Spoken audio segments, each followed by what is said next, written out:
할렐루야. 12월 28일 월요일 큐티 영상 시작하겠습니다. 오늘 말씀은 시편 41편 1절에서 13절입니다.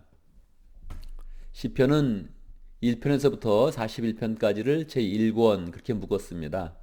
전체를 5권으로 묶었는데 항상 이스라엘 사람들은 어떤 책을 만들 때 모세오경을 염두에 두면서 5권으로 그렇게 분류를 해서 정리를 하지요.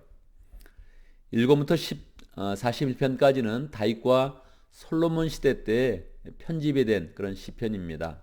그 뒤는 조금 더 시대별로 그렇게 시편의 그런 책을 묶었죠. 이게 1권의 제 마지막 편이니까 우리는 자연스럽게 1편을 한번 생각해 보는 것입니다. 시편 1편은 어떻게 시작됩니까? 복 있는 사람은 그렇게 시작이 됩니다. 모든 사람들이 다 복된 그런 삶을 살기를 원하고요. 하나님의 축복을 원합니다. 1편에서는 복 있는 그런 사람은 여호와의 율법을 주야로 묵상하는 그런 사람이다. 그렇게 해서 하나님의 그런 말씀을 묵상하는 그런 사람을 이제 복 있는 그런 사람으로 정리하면서 그 시편을 열고 있습니다. 마지막 41편에서는 복 있는 사람은 어떤 사람으로 규정을 할까요? 복 있는 그런 사람은 어떤 그런 삶으로 결론을 내고 있을까요? 1절 가난하고 힘없는 사람을 돌보는 사람은 복이 있다. 독특하지요? 우리가 복되다 그러면 그냥 글쎄요, 건강하고 돈이 많고 가정이 행복하고 이렇게 생각할 것 같은데, 근데 오늘 시편은 독특하게 시작되는 거예요. 가난하고 힘없는 사람을 돌보는 사람은 복이 있다. 그렇게 하는 것입니다. 왜 그럴까요? 여러분, 복이 있다는 것은 하나님의 마음을 갖는 거예요. 하나님과 동질성을 갖는 거예요. 하나님이 축복을 하지 않을 수 없는 그런 사람으로 우뚝 서는 것입니다. 하나님이 축복하는 그런 사람이 어떤 사람이겠어요? 하나님의 그런 그 마음을 가지고 하나님의 그런 감정을 나타내는 그런 사람 아니겠어요? 근데 가난하고 힘없는 사람을 돌보는 사람은 컴패션, 다른 사람을 불쌍히 여기고 국리를 여기는 그런 그 마음을 갖는다는 거예요. 그러니까 그때 하나님께서 너는 나와 동일한 마음을 가졌구나. 그래서 하나님께서 그 사람을 축복하신다는 거예요.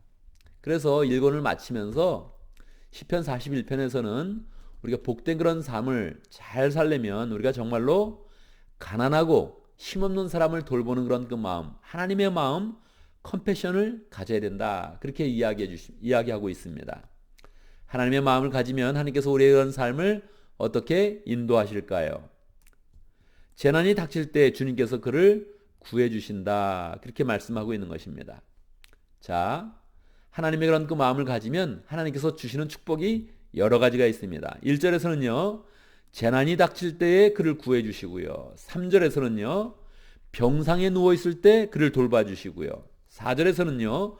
죄를 지어도 용서하시면서 다시 구해 주시고요. 사실 죄를 지면 어떤 일이 일어나겠습니까? 죄를 지면 원수들의 공격을 받는 것입니다. 4절 나의 원수들이 나쁜 말을 지어서 나를 공격할 때 또 그것을 지켜주시는 것입니다. 9절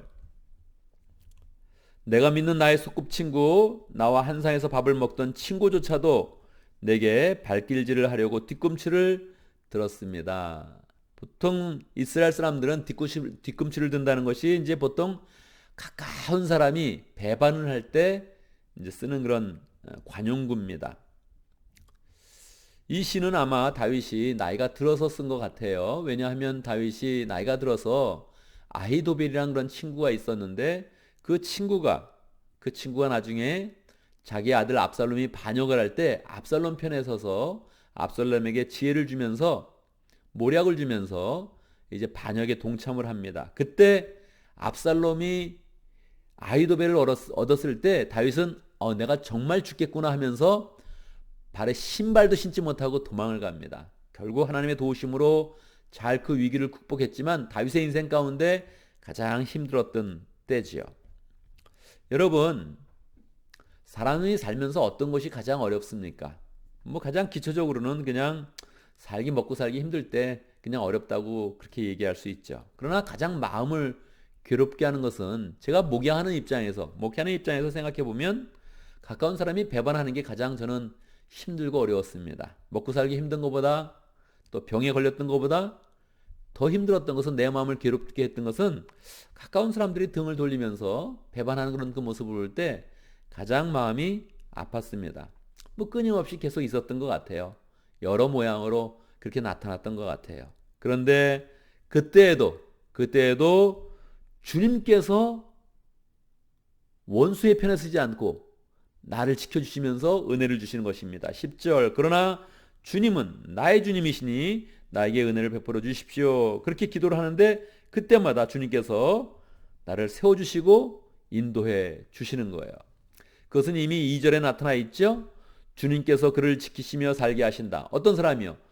주님의 마음을 가진 사람, 가난하고 힘없는 사람을 도와주는 그런 사람. 그 사람을 주님께서는 그를 지키시며 살게 하신다. 그는 이성에 복 있는 사람으로 여겨질 것이다. 주님께서는 그의 원수의 뜻에 맡기지 않을 것이다. 벌써 선언했잖아요. 앞에서 벌써 하나님의 그런 마음을 가지면 주님께서 복을 주셔서 재난이 닥쳐도 구해주시고 그를 지키시며 항상 살게 하시고 복 있는 사람으로 인정받게 하시고 그리고 마지막에 원수가 반역을 하고 원수가 배반을 할 때 그때 주님께서 그 원수의 뜻에 맡기지 않고 보호해 주신다는 거예요. 그러면서 병상에 있을 때나 죄를 지었을 때나 원수를 공격할 때나 친구들이 배반할 때 하나님이 지켜주시는 그런 사람이 된다는 것입니다. 그런데 여러분, 우리 시편을 보면서는 이 시라는 것은 이 감성적인 거 아닙니까? 여러분 시를 써봤습니까? 요즘에 시를 읽습니까? 이거 잘 쉽지 않은 것이죠. 굉장히 어려운 것인데 우리가 그런 삶을 살면 멋지죠. 시를 쓰고 시를 음미하고 그렇게 하면 참 우리는 훌륭한 사람이 됩니다. 왜 그렇습니까? 사람은 결정을 내릴 때 자기를 다 똑똑하다고 생각해요. 그래서 내가 하는 판단은 옳다 이렇게 생각하고 나의 지성이 뭐 그렇게 천재는 아니지만 그래도 내가 앞뒤 분간할 수 있는 그런 마음을 가졌다 생각을 하죠. 그런데 사람이 중요한 그런 결정을 할 때는 다 감성으로 결정하는 겁니다. 결혼할 때요, 앞뒤를 따지지 않고 감성으로 결정합니다. 집을 살 때요, 이렇게 조그만 거 살 때는 생각을 많이 하는데 집을 살 때요, 대부분 감정에 의해서 산다는 거예요. 저도 옛날에 어떤 사람이 집을 사는데 왜 샀냐 그랬더니 뭐 젊었을 때 라피엣이 좋다 그런 얘기를 한번 라피엣은 부자가 산다 그런 얘기를 들었대요. 그래서 거기를 샀다는 거예요. 이유가 너무 심플하잖아요. 큰 거를 사면 여러분 대부분 그냥 감정으로 사는 거예요. 큰 결정을 할 때 사람은 욱하면서 감정을 갖고 결정을 하는 거예요. 그래서 감성을 풍성케 해야 되는데 이 시를 읽는 게 굉장히 그래서 중요한 것입니다. 시를 쓸 수 있는 그런 마음이 그 인생의 지혜를 갖는 거예요. 그런데 이 감성만 가지고 시를 읽는다면 우리가 어떻게 하나님의 말씀의 계시를 이해할 수 있겠어요? 항상 감성에 영성을 더할 때 우리의 그런 삶은 절대 흔들리지 않는 지혜로 나가게 되는 것입니다. 영성을 가져야 돼요. 영성. 영성이 무엇입니까? 하나님의 그런 계시의 깊은 곳으로 나가는 거예요. 9절 내가 믿는 나의 소꿉친구 나와 한 상에서 밥을 먹던 친구조차도 내게 발길질을 하려고 뒤꿈치를 들었습니다. 다윗의 삶 가운데 있었던 배반의 역사를 기록하는 것이죠. 그런데 이 다윗은 정말 성령의 사람이었거든요. 그냥 신선한 사람이 아니라 하나님의 마음을 가지면서 하나님의 성령을 품으려고 늘 노력했던 사람이에요. 그래서 이 사람이 감성을 가지고 글을 쓰면 하나님이 걷다가 하나님의 영성을 부어주셔서 계시를 주는 거예요. 이 계시는 다윗의 사건이지만 예수님께서 가룟 유다를 데리고 있었는데 그 가룟 유다를 데리고 있다가 가룟 유다가 배반하는 일을 당하는 것을 미리 계시로서 예언한 것입니다. 그래서 늘 감성 속에서 영성으로 나가는 사람, 이 사람이 가장 복된 사람입니다. 이 사람이 지혜를 가지고 절대 흔들리지 않으며 병이 걸려도 재난을 당해도 그리고 병상에 누워도 죄를 짓고 실족하여도 다시 하나님 앞에서 일어서는 그런 사람이 되는 것입니다. 자, 하나님 앞에 온전히 일어서는 사람 어떤 사람이 되는 것입니까?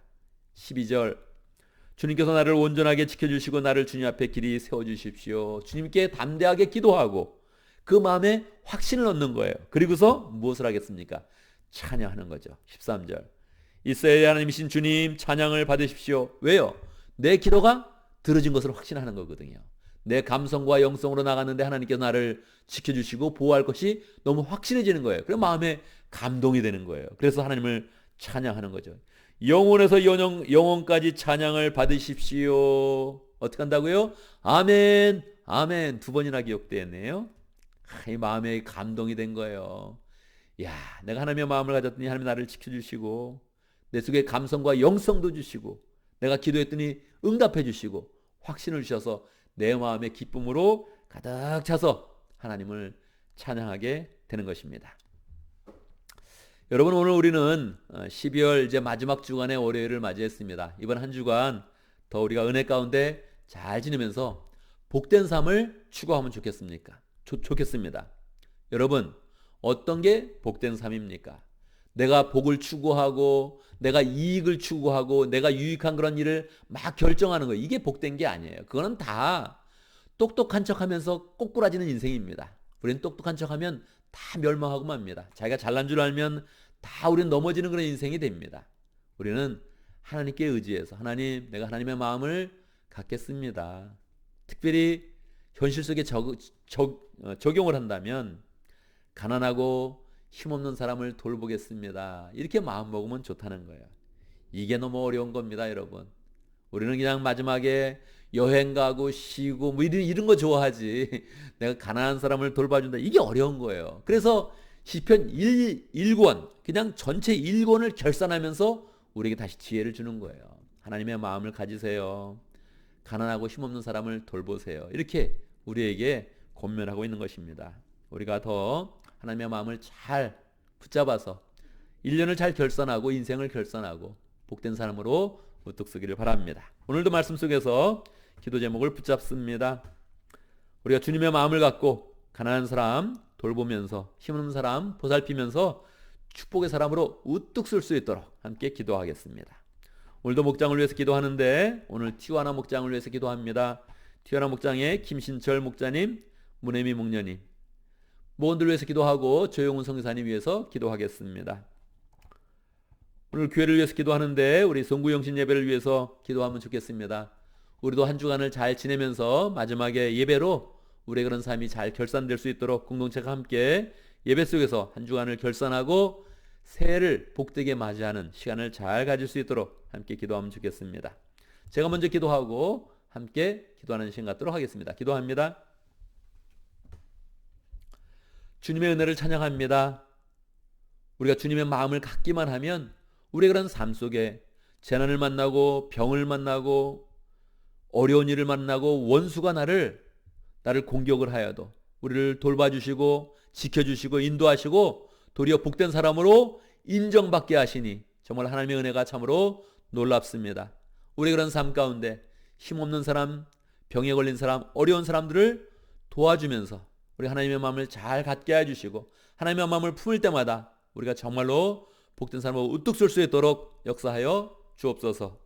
하나님 아버지, 우리에게 목장을 주셔서 우리가 늘 우리의 그런 삶 속에서 우리의 평범한 그런 삶 속에서 하나님의 일을 하며 하나님 나라를 세워갈 수 있도록 인도하신 것 감사합니다. 목장 가운데 예수님의 능력을 경험하고 사랑을 경험할 수 있도록 역사하시니 감사합니다. 목장을 잘 세울 수 있도록 역사하여 주시옵소서. 티와나 목장의 김신철 목자님, 문혜미 목녀님 축복하여 주시옵소서. 예수님의 능력과 사랑을 가질 수 있도록 역사하여 주옵소서. 목원도 축복하여 주시고 현재는 목원이 많지 않고 하나님 아버지 그렇게 목장 모임을 가지고 있고 새로운 목원들을 기다리고 있습니다. 주님께서 길을 열어주시고 VIP를 잘 만날 수 있도록 축복하여 주옵소서. 멕시코에서 선교하시는 조용훈 선교사님 축복하여 주시고 열심히 교회를 세우고 다시 또 교회를 개척해서 건축하고 있습니다. 그 모든 필요한 것들을 공급하시고 늘 예배 드릴 때마다 그 속에서 하나님을 찬양하는 그런 소리가 풍성하게 읊어질 수 있도록 역사하여 주시옵소서. 하나님, 교회를 기도합니다. 우리가 함께 한 주간을 잘 보내는 그런 가운데 새하늘과 새 땅을 소망하고 한 주간을 잘 마무리하면서 송구영신 예배를 통하여서 우리의 그런 소망이 새해에 더 집중되어지고 하나님이 우리의 기도에 응답하시며 우리의 삶을 이끌어 주시는 것 함께 느끼며 하나님을 찬양할 수 있도록 축복하여 주시옵소서. 하나님, 오늘 월요일을 맞이했습니다. 한 주간 우리가 맡은 일들 잘 감당하게 하시고 또 한 해도 잘 결산할 수 있도록 인도하시고 우리의 그런 그 마음에 하나님의 그런 마음을 풍성히 담아서 우리의 삶이 복된 삶이 될 수 있도록 역사하여 주옵소서. 코로나가 있습니다. 하나님 아버지, 지켜주시고 모든 그런 병마에서 지켜주시고 안전하게 지켜주시고 재앙 가운데 지켜주시고 늘 우리 그런 발걸음 가운데는 하나님의 소망과 은혜가 넘치도록 역사하여 주시옵소서. 예수님의 이름으로 기도드리옵나이다. 아멘.